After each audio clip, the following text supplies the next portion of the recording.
तो hello guys, once again हरी सोत्रा आप लोगों के लिए नेक्स्ट क्वेश्चन लेके आए हैं नीट 2026 के केमिस्ट्री के, जिसमें हमारा नेक्स्ट क्वेश्चन है कि given below are two statements, one is labelled as assertion and the other is labelled as reason. तो उसमें असर्शन में पहली बात बताई गई है यहाँ पे, पहला जो ऑप्शन दे रखा है वो क्या रखा हुआ यहाँ पे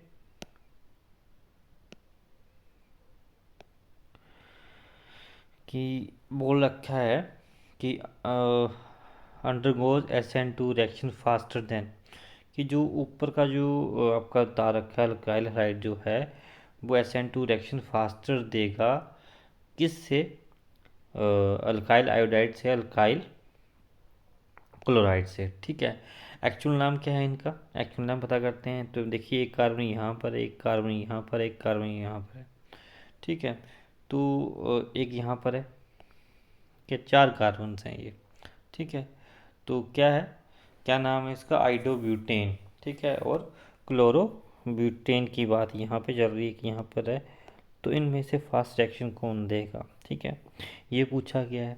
दूसरा बोल रहा है कि आयोडीन इज ए बेटर, जो रीज़न है, is better living room because of its larger size. ठीक है, तो पहली तो बात दोनों ही एक्यूरेट है, ए भी ट्रू है और आर भी क्या है, ट्रू है। तो इसका जो आंसर होगा, जिसमें बहुत स्टेटमेंट्स आपकी करेक्ट होगी, तो इसका ऑप्शन आएगा C, A and R the true and is R is the correct explanation of A. अब ये क्यों होगा इसको पढ़ते हैं, अभी पहले ही बात करते हैं। देखिए, SN2 रिएक्शन वो रिएक्शन होता है, SN2 ऐसा रिएक्शन होता है, देखो नाम से क्लियर है, nucleophilic biomolecular nucleophilic substitution reaction. ठीक है, इसको बोला जाता है बायोमोलिकुलर दो जिसमें ऑर्डर ऑफ रिएक्शन 2 होता है। बायोन्यूक्लियोफिलिक सब्स्टिट्यूशन रिएक्शंस का मीनिंग होता है ऐसा रिएक्शन, ठीक है, जिसमें रेट ऑफ रिएक्शन जो होता है, जो बोथ अल्काइल हलाइड जो दे रखा होता है आपका, प्लस जो आपका बेस होता है, उस दोनों पे डिपेंड करता है, उसे बोला जाता है बायोमोलिकुलर सब्स्टिट्यूशन रिएक्शन बोला जाता है।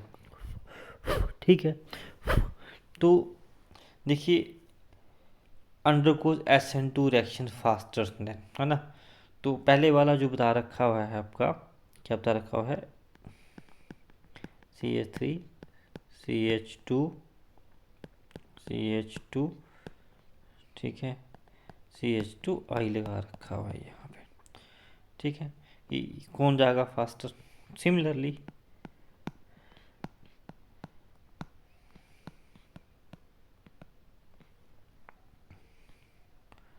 टू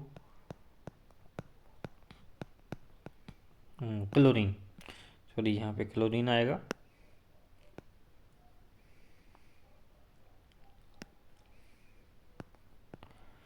ठीक है, तो नो डाउट SN2 रिएक्शंस में क्या होता है, ओल्ड बॉन्ड जो होते हैं वो, मतलब जो बेस होता है, जो मान लीजिए यहाँ पे OH है ना, जो आपका OH आ रहा है, तो जो OH है वो इस वाले कार्बन पे अटैक करता है।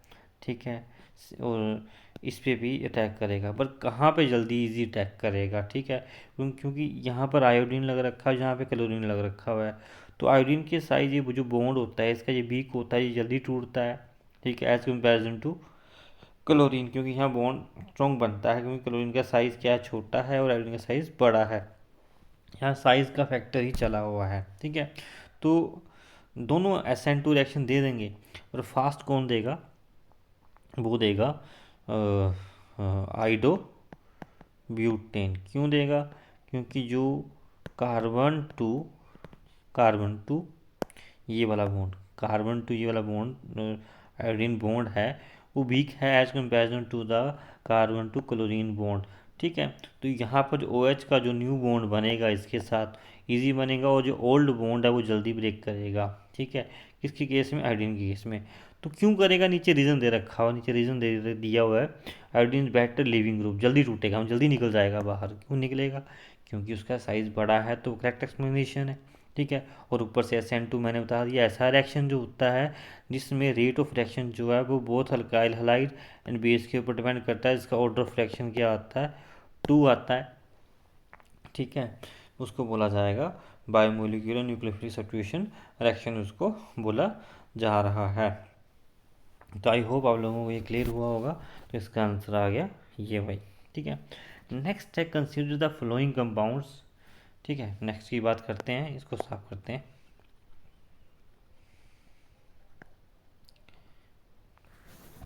नेक्स्ट आप बोला कि फ्लोइंग कंपाउंड्स को कंसीडर और oxygen states of the underline elements term are.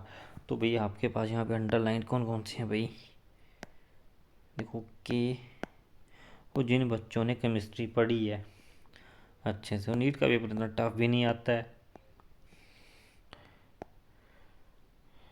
ठीक है, अंडरलाइन करने के लिए बोला है, तो अंडरलाइन इसको इससे करते हैं। ठीक है, साथ में दिया H2SO4 और अंडरलाइन करेंगे इन जिनमें अंडरलाइन किया उनकी क्या निकालनी है, ऑक्सीजन स्टेट निकालनी है। अगर कोई बच्चा अच्छे से केमिस्ट्री पढ़ता तो उसे कैलकुलेट करने की जरूरत नहीं पड़ेगी, क्योंकि पोटाशियम हमेशा सुपर ऑक्साइड बनाता है, सुपर ऑक्साइड, और ऊपर से ये क्या बोलते हैं, ये अल्कली मेटल है। अल्कली मेटल की स्ट्रेंथ कितनी होती है, +1 ही होती है, वो देख के बता देगा। हाइड्रोजन भी क्या होते हैं, ऑक्सीजन क्या होती है, ऑक्सीजन हाँ वैसे 2 नेगेटिव भी होती है, पर ये पेरोक्साइड में है तो इसमें -1 भी आ सकती है। ठीक है, सल्फर की होती है, पर फिर भी हम इसको कैलकुलेट कर लेते हैं। ठीक है, फिर भी क्यों कैलकुलेट कर सकते हैं। अब देखिए यहाँ पे आप बोला जाएगा कि KO2 है। देखिए मैं पहले मैं ऐसे करता हूँ, ऑक्सीजन के ऊपर -2 चार्ज ले लेता हूँ, कोई बच्चों को नहीं पता होता है तो वो -2 चार्ज ले लेंगे उसके हिसाब से। ठीक है, 2 × 2 कितना आ जाएगा, इसकी x मान लीजिए, और टोटल चार्ज इसके ऊपर 0 मान लीजिए। ठीक है, तो 2 × -4 हो जाएगा, तो -4 = 0 हो जाएगा। उसके हिसाब से तो मेरी ऑक्सीजन स्टेट क्या आ गई, +4 आ गई भाई। ठीक है, पर हमने पढ़ रखा है कि अल्कली मेटल +1 ऑक्सीजन स्टेट में एग्जिस्ट करती हैं। ठीक है, तो इससे पहले हमें पता होना चाहिए कि कुछ एक ऑक्साइड होते हैं, कुछ एक परऑक्साइड होते हैं, कुछ एक सुपर ऑक्साइड भी होते हैं। तो एक चैप्टर है +1 क्लास का एस ब्लॉक एलिमेंट जो डिलीटेड हो रखा है, वहाँ पे ये कंसेप्ट बताया गया है कि ऑक्साइड क्या होते हैं, परऑक्साइड्स क्या होते हैं, सुपर ऑक्साइड्स भी क्या होते हैं। तो जो लिथियम है, लिथियम से स्टार्ट करते हैं, लिथियम से लेकर सोडियम आ गया, फिर पोटाशियम आ गया।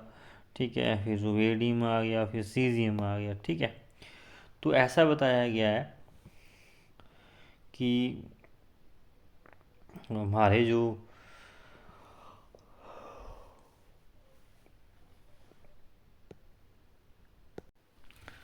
तो लिथियम जो बता रहा है, लिथियम टू कहाँ जाते हैं, सीजियम जाते हैं। तो लिथियम क्या करता है, एक नॉर्मल ऑक्साइड फॉर्म करता है, नॉर्मल ऑक्साइड। ठीक है, और सोडियम परऑक्साइड, परऑक्साइड फॉर्म करता है, और पोटाशियम रेडियम सुपर ऑक्साइड बनाते हैं। ठीक है, ये कंसेप्ट क्या है, यही इसको समझते हैं, कंसेप्ट को समझते हैं।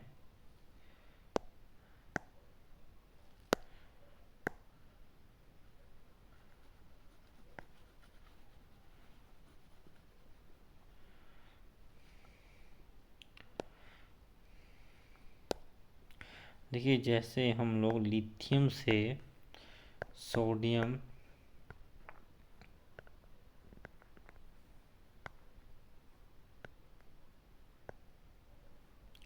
सोडियम पोटाशियम रुबेडियम सीजियम और बीच में फ्रेंशियम यहाँ पे आते हैं, नीचे को जाते हैं, तो डाउन द ग्रुप साइज बढ़ता जाता है।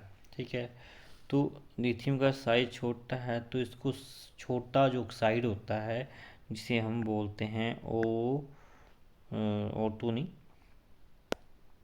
O2 तो नहीं बोलते, पर O2 नेगेटिव सिंपल जो आता है उसको बोलते हैं नॉर्मल ऑक्साइड, नॉर्मल ऑक्साइड उसको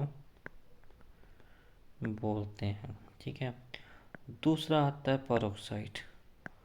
O2 नेगेटिव को ओपन करके हम कैसे लिखते हैं, ऐसे लिखते हैं, -1 चार्ज इन पे होता है, तो इसे बोला जाता है पर ऑक्साइड। ये पर ऑक्साइड है। फिर आता है सुपर ऑक्साइड, जिसको भी O2 नेगेटिव करके लिखते हैं, और ओपन करके लिखना हो इसको तो इसको भी ऐसे ही लिखा जाता है, पर इस पे फ्रैक्शनल चार्ज होता है, टोटल चार्ज -1 ही होता है इसके ऊपर।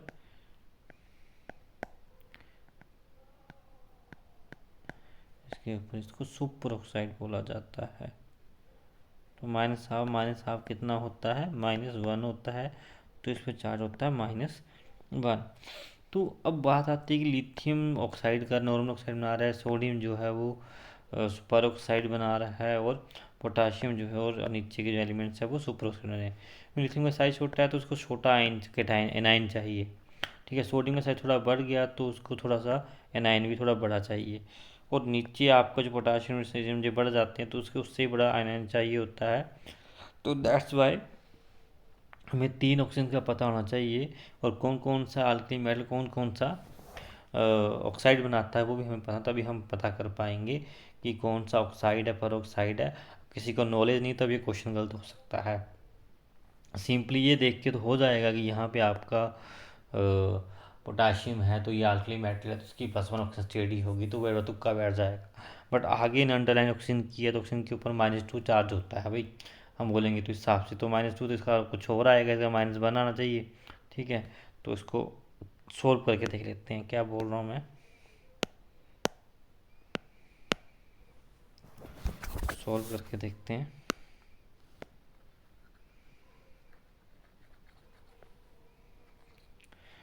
देखने में तो केमिस्ट्री बड़ी रट्टेवार लगती है कि फटाफट की है, पर जब तक नॉलेज नहीं है तो क्वेश्चन नहीं हो सकता है। ठीक है, तो पहले मैं इसको ही सोल्व करता हूँ।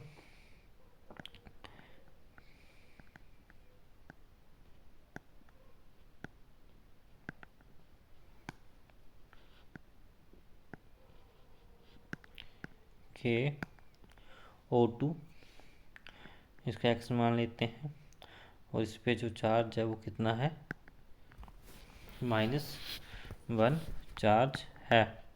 ठीक है, टोटल चार्ज 0, तो एक्स आ जाएगा।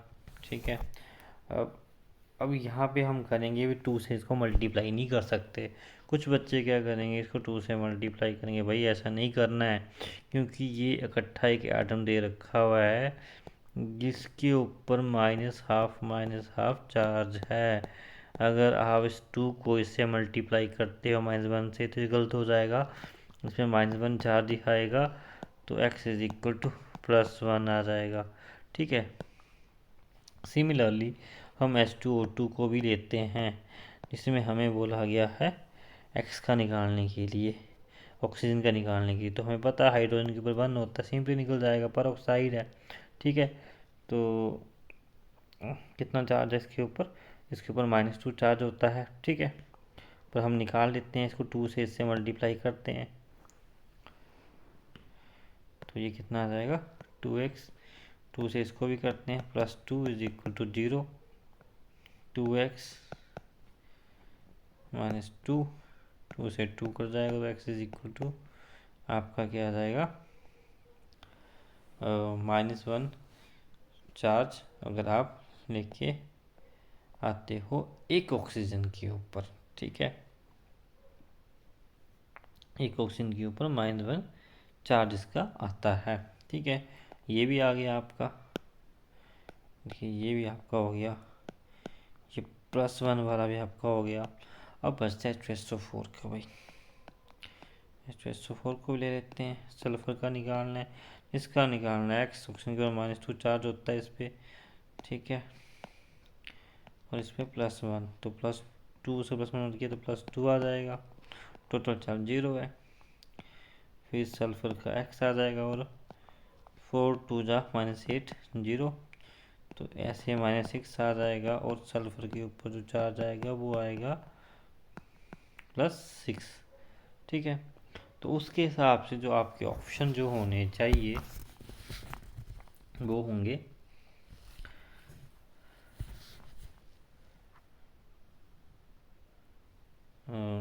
+1।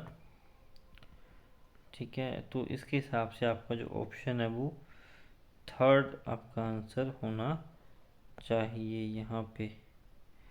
ठीक है, बट इसमें क्वेश्चन में एक डाउट जरूर बनता है कि जैसे यहाँ पे O2 लिया है तो इस पे जो चार्ज आया है वो पोटेशियम के +1 आया है, और इस पे जो चार्ज होता है O2 पे टोटल -2 होता है। बट एक ऑक्सीजन के ऊपर अगर इसको खोल कर देखा जाए वो कितना आ रहा है, -1 आ रहा है, एक एटम की बात जो की गई है। ठीक है,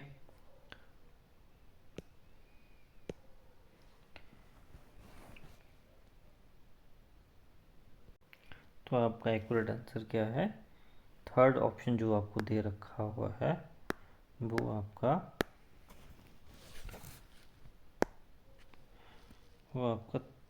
एक्यूरेट आंसर है। ठीक है, तो आई होप आप लोगों को ये क्वेश्चन समझ में आया होगा। ठीक है, अब चलते हैं नेक्स्ट क्वेश्चन 55 क्वेश्चन के ऊपर चलते हैं। ठीक है, तो इसमें पूछा कि मैच द फॉलोइंग करना है। तो देखिए हबर्स प्रोसेस में आयरन ही कैटलिस्ट होता है, क्योंकि आयरन मेटल ली जाती है ताकि नाइट्रोजन और अमोनिया गैस को उसके सरफेस के ऊपर एब्जॉर्ब कर सके, एब्जॉर्प्शन हो सके। तो इसमें तो आपको नो डाउट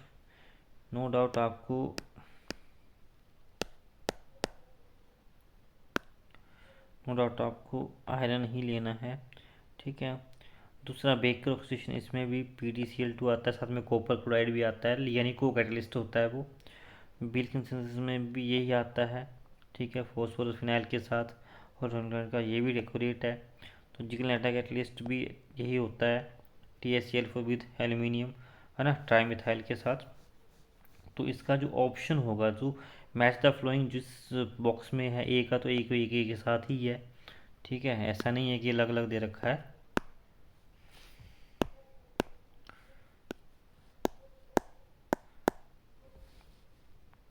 तो इसका जो ऑप्शन आएगा ए का 1, बी का 2, नहीं, ए का 1, बी का 2, सी का 3, इसका ए ऑप्शन इसका आंसर आएगा। ठीक है, क्योंकि सिमिलरली सामने सामने ही ये एक दूसरे के ये हैं एक्यूरेट। ठीक है,